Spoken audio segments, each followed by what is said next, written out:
Hello and welcome everyone. তো সবাইকে সুস্বাগতম জানাই সুস্মিতা ফ্রি টাইম। আর আমি সুস্মিতা। তো আজকে বাড়িতে লোকনাথ পুজো। তো লোকনাথ পুজোর ভিডিওটা একটু দেরি হয়ে গেল আপলোড করতে। তো মা ঘরের পুজো করে নিচ্ছে। আর সবচেয়ে বিশেষ চমক হচ্ছে আজকের পুজোটা কিন্তু জেঠু করবে না। আগে থাকতে বিশেষ কিছু প্ল্যান ছিল না, কিন্তু যখন মোটামুটি গোছানো হয়ে গেছে মা পুজো করতে বসবে, সেই টাইমে জেঠু এসেছিলো ঠাকুর নমস্কার করতে। তো মা বললো যে দাদা একটু, আপনি তো খুব সুন্দর পুজো করেন, একটু পুজোটা করে দেন না। তো জেঠুও রাজি হয়ে গেল। তো আজকে পুজো জেঠু করবে। তো পুজোর ভিডিওর সঙ্গে থাকো আর জয় বাবা লোকনাথ বলে আজকের ভিডিওটা শুরু করা যায়।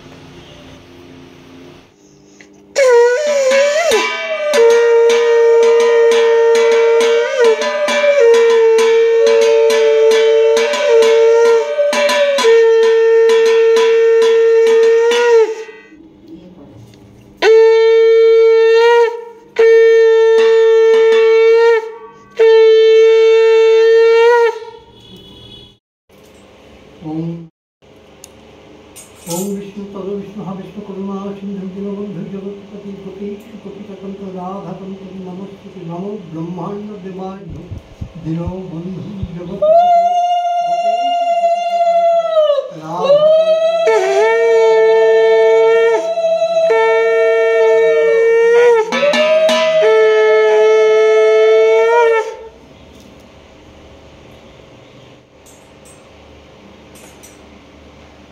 जय रघुनाथ प्रभु नीतीश कुमार शाह नरेंद्र कृपा सेवा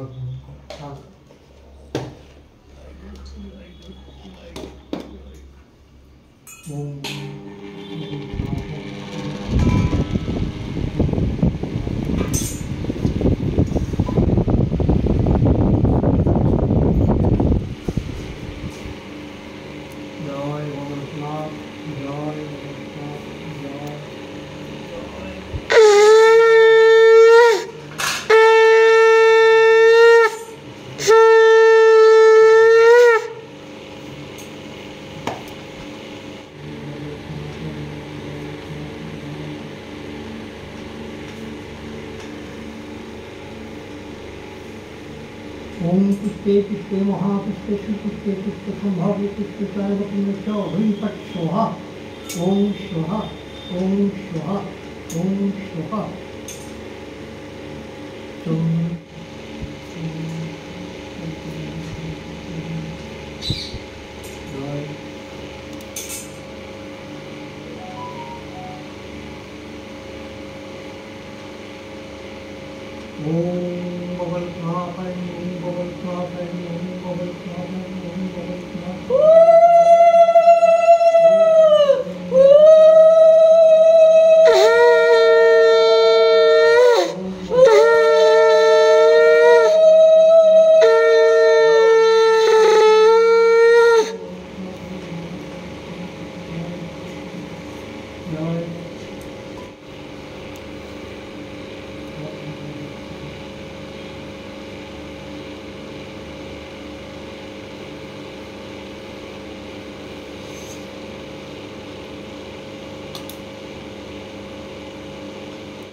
জয় জয়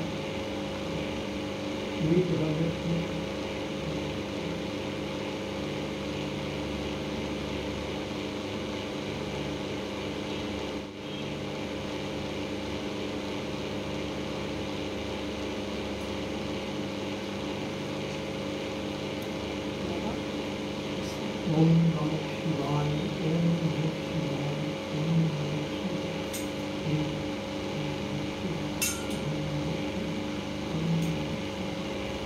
शिवाय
শুনো সব পাপি তাপি আর ভক্তগণ, লোকনাথ বাবার কথা করিব কীর্তন।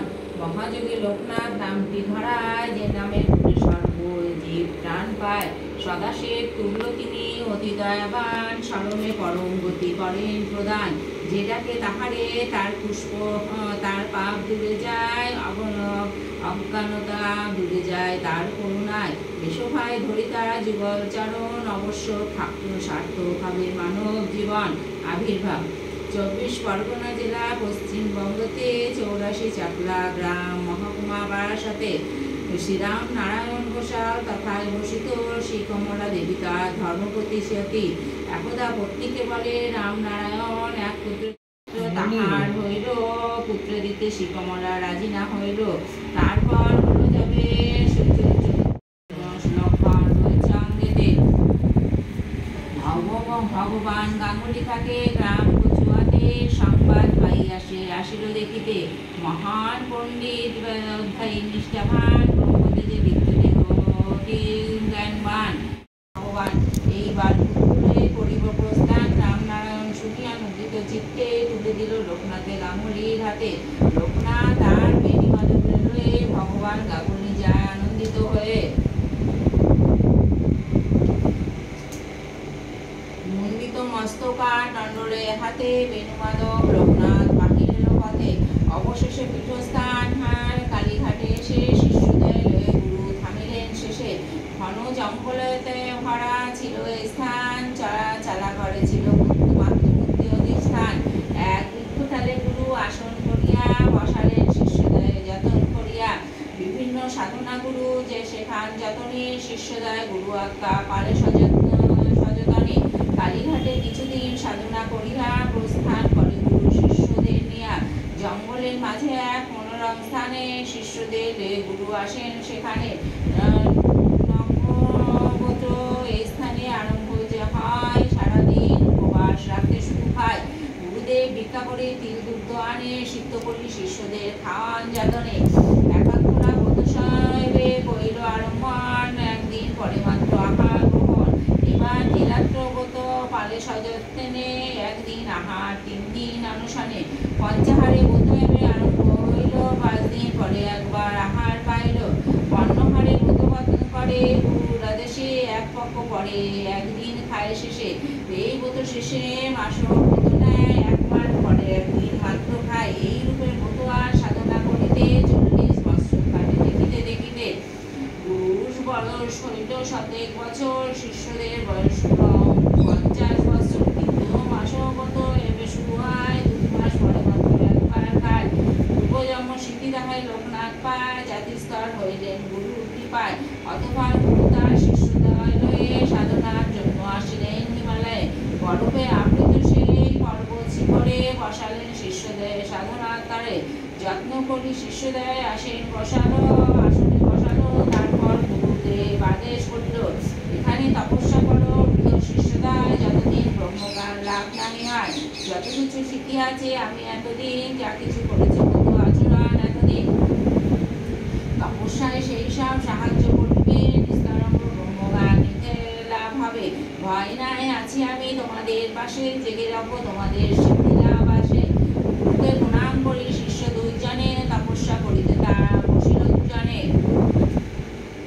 অবশেষে একদিন ইচ্ছা পূর্ণ হইল, ব্রহ্মজ্ঞান লাভ করি ধ্যান ভঙ্গ হইল। সম্মুখে গুরুকে দেখি প্রণাম করিল, গুরুদেব শিষ্যদের মুখে তুলে নিল। গুরু বলে সিদ্ধি লাভ হলো স্থানে, এইবার চলে যায় সেই দেশ পর্যটনে। হিমালয় হতে নামে ভঙ্গিতে ভঙ্গিতে আসলেন তারা শেষে কাবুল দেশেতে। মোল্লা সাদী নামে এক মুসলমান ছিল, তার গৃহে সবে মিলিয়ে আশ্রয় রইল। কিছুদিন কাটাইয়া কাবুল দেশেতে 3 জন চলিলেন কাশীর পথেতে।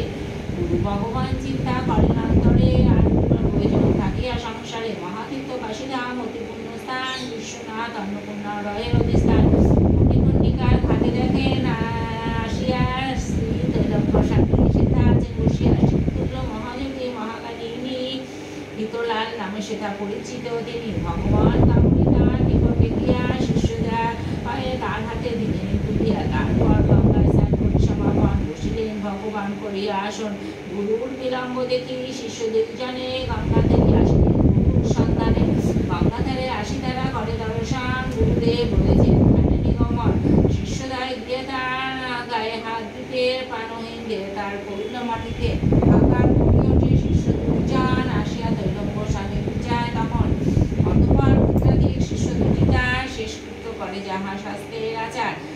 উলঙ্গ স্বামীর সনে ফিরিয়া আসিল, তাই আশ্রমে বাস করিতে লাগিল। এইভাবে কাশীধামে কিছুদিন গেল, দেশ ইচ্ছে মরিতে জাগিল। তৈলঙ্গ স্বামীকে তারা সে কথা জানায়, শুনিয়া তৈলঙ্গ স্বামী অনুমতি দেয়। অনুমতি পেয়ে তারা হাঁটিতে হাঁটিতে আসিলেন অবশেষে আফগানিস্তানে। পারস্য ভ্রমণ করি আরবে আসিল, মক্কায় আসিয়া তারা উপস্থিত হইল। মক্কাতে কদিন থাকি তারা দুইজন চলিলেন মদিনায় করিতে দর্শন। মদিনা ভ্রমিয়া শেষে মরুভূমি পথে চলিলেন দুইজনে মঙ্গলেশ্বর দর্শনতে। ফকিরের কথা তারা শুনিয়া পথেতে দর্শন করিতে তারা গেল দুজনাতে। সে ফকির ধ্রুবজ্যোতির্ময় আব্দুল গফুর নামে পরিচিত হয়। ব্রহ্মজ্ঞানী সে ফকির বোম্বে স্থিত মন। ফকির সামান্য নাইকি ব্রাহ্মণ ছাড়িয়া আরব দেশে তারা দুইজন তুরস্ক ইটালি দেশ করেন ভ্রমণ। সুইজারল্যান্ড দেশভূমি ফ্রান্সেতে আসিল, ইউরোপ ভ্রমিয়া তারা স্বদেশ ফিরিল। হিমালয় তীর্থসাপ করিয়া দর্শন, অবশেষে বদ্রীনাথ করেন দর্শন। সহসা তৈলঙ্গ স্বামী আসেন সেখানে, সমুদ্রের পথে তারা যান তিনজনে। তুষারে তাদেরতেও শ্বেতবর্ণ হয়, মানুষ কি অন্য প্রাণী বোঝা নাই যায়। বহু কষ্টে দীর্ঘপথ করি অতিক্রম, আসিলেন বিদেশে করিয়ে বহুস্থান। বিচিত্র সে স্থান নাহি সূর্যালোক, চির অস্তমিত সূর্য নাই দিবালোক। তুষারে সর্বত্র ঢাকা গাঢ় অন্ধকার, দেখা কিছু নাই যায় বিচিত্র ব্যাপার। এই রূপে সুন্দরী দেখিয়া অবশেষে উপনীত তিনজনে হন চীন দেশে। সীমান্ত রক্ষীরা তারা তাদের কারারুদ্ধ করে, পরিচয় পেয়ে শ্মশান মানে মুক্ত করে। বলেন তৈলঙ্গ স্বামী লোকনাথে ডাকি, লোকগীত গায় কিছু কার্য করো দেখি। ব্রহ্মগান লাভিয়াছে ফিরে যাও দেশে, এইবার তাপবস্ত ভক্ত পরিবেশে। বেনি মাধবরে লয়ে করহে গমন, যাবো আমি পূর্বাচলে করিতে ভ্রমণ। তৈলঙ্গ স্বামীরে তারা প্রণাম করিল, চন্দ্রনাথ পাহাড়েতে আসিয়া উঠিল। অকস্মাৎ একদিন বিপদ ঘটিল, বনমধ্যে দাবানল জ্বলিয়া উঠিল। সেই অগ্নিপথে বিজয় কৃষ্ণ ছিল, লোকনাথ যোগবলে দাঁড়ায় তারে উদ্ধারিল। চন্দ্রনাথে কিছুদিন থাকি অবশেষে লোকনাথ চলিলেন পূর্ববঙ্গ দেশে। বেণীমাধব চলিলেন কামাখ্যা দিল্লিতে, লোকনাথ চলিলেন আসামের পথে। অবশেষে আসিলেন ত্রিপুরা জেলায়, দাউদ কান্দি আশুপাশে বিক্ষেপ তলায়। একদিন এক ব্যক্তি তথায় আসিল, ডেঙ্গু কর্মকার নামে পরিচয় দিল। অপরাধী ছেলেটির বিচার অধীনে, প্রাণদণ্ড হবে তার সকলেই জানে। লোকনাথ শ্রীচরণে লইল আশ্রয়, কাতরে বলিল বাবা বাঁচাও আমার। দয়াময় লোকনাথ বলেন তাহারে, অবশ্য মুক্তি পাবে বলেন উত্তরে। পরদিন আদালতে রায় বাহিরল, নির্দোষ বলিয়া ডেঙ্গু খালাস পাইল। অবশেষে লোকনাথ ডেঙ্গুর সঙ্গেতে আসিল, উপস্থিত হইল ভারতী গ্রামেতে। ভারতীতে আসে বাবা ডেঙ্গুর আলয়ে, কিছুদিন রইল আনন্দিত হয়ে। দিগম্বর সিনেমাটা দেখি সবে কয়, সাধুনা হে বেটা পাগল নিশ্চয়। পাগল ও নির্যাতি সবে ভাবে মনে, লোকনাথ কারো কথা শুনে না শোনে। একদিন প্রথমাদে চারিটি ব্রাহ্মণ যজ্ঞ উপবিত লয়ে তর্ক করে অকারণ। গ্রন্থি দিয়া অপবিত জট পাকায় আছে, সে কারণে সবে তারা তর্ক বাধায় আছে। লোকনাথ বলে তর্ক করো অকারণ, কোনো গোত্র তোমাদের বলো তো এখন। লোকনাথ গায়ত্রী মন্ত্র উচ্চারণ করিল, যজ্ঞ পবিত্রের জট উঠিয়া সে বুঝে গেল। দেখি আশ্চর্য হইল চারিটি ব্রাহ্মণ বলে বাবা ক্ষমা করো, মোরা অকাজন। এই কথা লোকমুখে প্রচার হইল, বাবা দর্শনে নরনারী এলো। সকলে বুঝিল বাবা সামান্য তো নয়, বাবার চরণে সবে লভিল আশ্রয়। 12 দিন জমিদার নাগ মহাশয় বাবার নিকটে আসি বিনয় জানায়। বলে বাবা চলো বা আমার ভবনে, গৃহেতে থাকিতে ইচ্ছা নাই মোর মনে। জমি কিছু দাও যদি, সেথায় থাকিব, আর আমি কারো গৃহে বাস না করিব। এক স্থান নিজে বাবা পছন্দ করিল, আশ্রম মন্দির সেটা নির্মাণ হইল। অতঃপর একদিন অতি শুভক্ষণে আশ্রম প্রতিষ্ঠা হইল মহা ধুমধামে। আশ্রম নিকটে এক গোয়ালিনী ছিল, বাবার আশ্রমে আসি আশ্রয় পাইল। লোকনাথ মাথায় নিয়ে পূর্বজন্ম হইতে আশ্রমের মাতা হয়ে থাকে আশ্রমেতে। অনাথা কৈবর্ত নারী আসিল আশ্রমে, আশ্রমের কন্যারূপে রহিল সেখানে। এমতে প্রসিদ্ধ হয় বাবার আশ্রম, দিনে দিনে বৃদ্ধি পায় ভক্ত সমাগম। একদা বিজয় কৃষ্ণ আশ্রমেতে এলো, লোকনাথ সনে তার মিলন হইল। বিভিন্ন বিজয় কৃষ্ণ হইয়া বিস্মিত, লোকনাথ অঙ্গে দেব দেবী বিরাজিত। ভারতে আশ্রম নাম প্রসিদ্ধ হইল, তীর্থস্থান রূপে তাহা গণ্য যে হইল। যে জন লয় লোকনাথের শরণ, অনায়াসে হয় তার অভীষ্ট পূরণ। আবার লোকনাথ বলে যে জনটাকে সকল রক্ষা করে তাকে। দূর দূরান্তর হতে ভক্ত আসে যায়, যাহা যায় তাহা পায় বাবার কৃপায়। কালীঘাটে মানত করিয়া একজন মনের মতন যাহা চান লভিল তখন। এইভাবে পাথেয় খরচ কিন্তু কোথা থেকে পাবে?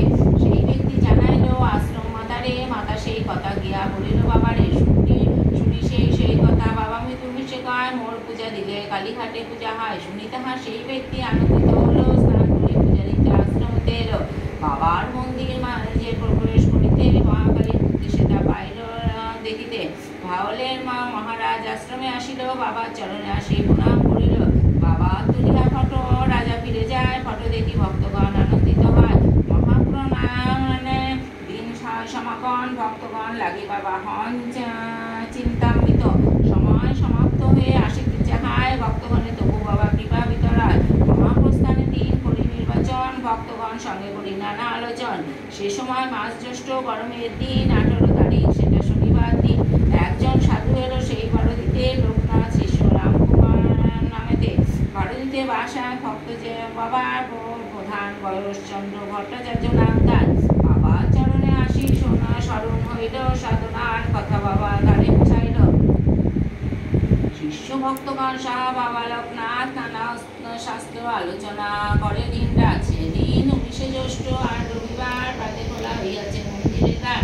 রামকুমার চন্দ্র ভট্টাচার্য দুজনে বাবার মন্দিরে আসি প্রণমে চরণে। চন্দ্র ভট্টাচার্য বাবা বলেন, দিদি অপেক্ষা করো, তুমি বাস বাইরাতে।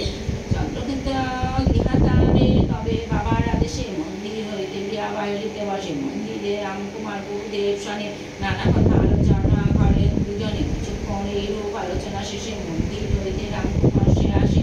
চন্দ্র ভট্টাচার্য বাবা ডাকিল, তখন ভট্টাচার্য গিয়ে বাবার বন্দিল চরণ। বাবার বলে, চন্দ্র তোমারে জানায়, মহাপ্রস্থানে আর বিলম্ব যে নাই।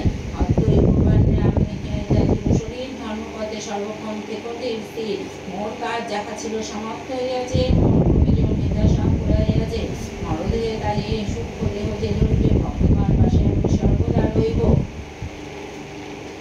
রণে বনে যে স্থানে থাকিবে যখন, একবার মনে মনে করিল স্মরণ। পরস্পর এই কথা প্রচার হইল, ভক্তগণ দলে দলে আসিতে লাগিল। নরনারী পূর্ণ হইল আশ্রম প্রাঙ্গণ, বাবা লোকনাথে শেষ করিতে দর্শন। সারা জীবনের মতো প্রণাম জানাতে ব্যর্থতার কুসুমানের সবে আসে আশ্রমেতে। সবাবার নয়নেতে অশ্রুধারা হয়, লোকনাথ বাবা ছেড়ে যাবে হায়। মাতা তিনি, পিতা তিনি, বন্ধু আর গুরু, ভক্তের লাগিয়া যিনি হন কল্পতরু। চলে যাবে বাবা আজ লইয়া বিদায়, দেখিবার কেহ নাই তাহাদের হায়। বিপদে আপদে তারা কার কাছে যাবে, সর্বশক্তি দিয়া সবে কে কার রক্ষিবে। সকাল নবটিকায় শুভযোগ ছিল, শেষ বাল্যভোগে মাথা লইয়া আসিল। হাতে বাল্যভোগ আর চোখে জল ছাড়ে, আগে মেলি লোকনাথ চান ধীরে ধীরে। বাল্যভোগ নিজ হস্তে করিয়া গ্রহণ, প্রসাদ করিয়া তিনি দিলেন গ্রহণ। সেই প্রসাদ হয়ে মাতা ভক্তগণে দেয়, মহানন্দে ভক্তগণ সে প্রসাদ খায়। সবাই খেয়েছে কিনা বাবা জিজ্ঞাসিল, বাবাই গিয়াছে বলে সবে সম্মতি জানিল। এবারে নিশ্চিত হয়ে বাবা ধীরে ধীরে মহাদিকে বসিলেন আপন মন্দিরে। কারো মুখে কথা নাই, মনোভাবে রয়, অস্ত্রের সমাকার ভক্ত বেসে যায়। মহাসমানে সমাধিতে বাবা নিশ্চয় হইল প্রস্তর প্রতিমা সব বলে দিল। দেখি পূর্ণদেহ ভাসিতে বুঝিতে, ভক্তগণ সবে মিলে লাগিল দেখিতে। বাবার শ্রীঅঙ্গ দেখি বলিবে না কেহ, প্রাণ আছে কিংবা তার প্রাণহীন দেহ। পরবশ করিতে অঙ্গ সবে ভয় পায়, সমাধিতে যদি তার কোনো নিবিঘ্ন হয়। আশঙ্কা চেয়ে দেখে ভক্ত শিষ্যগণ সে মহাসমাধি বাবার গণনা কাহিলে কখন। আরো দীর্ঘগান এইভাবে কেটে যায়, মহাসমাধি বাবার ভঙ্গ নাহিয়ায়। ভক্তগণ বলে বাবা নাহিবে জগতে, আত্মাকার বসে গেছে পরম ব্রহ্মতে। বন্ধন করেছে সব ভক্তগণ যত, ছাড়িয়াছে গেছেন বাবা জন্মের মতো। দেহখানি তুলিয়ে তার মন্দির হইতে যত্নে আনি রাখে বিল্ববৃক্ষের তলেতে। বাবার অন্তিম ইচ্ছা যা বলেছে সেই মতো আয়োজন হইতে লাগিলে। একে একে নানা দ্রব্য করে আয়োজন, সবে মিলে আনি তথা বিকৃত জনগণ। আশ্রমের রাধান দিকে আর পূর্বকোণে সাজানো বাবার চিতা, যত ভক্তগণে চিতার বাবা দেহ শোয়ানো হইল। প্রিয় শিষ্য রামকুমার মুখাগ্নি করিল। অবশেষে দাহকার্য হয় সমাপন, অশ্রুজলে ভাসে যত শিষ্য ভক্তগণ। বাবার অভয় বাণী পড়ে যায় মনে, সূক্ষ্মরূপে রাম আমি ভক্ত সন্নিধানে। যেখানে থাকিবে মোরে বিপদে করিলে শরণ, সর্ব বিপদে আমি করিব রক্ষণ। লোকনাথের শরণ করি যেই কার্য যাবে সেই কার্য অবশ্যই সফল হইবে। বাবার কাছে গেবে হইলে সমাপন। জয় বাবা লোকনাথ, বড় সর্বজন সমাপন। তো দেখতেই পাচ্ছ আমরা পুজোর প্রায় শেষের দিকে চলে এসেছি। তো মায়ের পুজো তোমরা দেখেছই মা কিভাবে করে। তো জেঠুর পুজোটা কেমন লাগলো সেটা অবশ্যই কমেন্ট করে জানাও। আর আমি জানাচ্ছি বিদায়, টাটা, বাই বাই।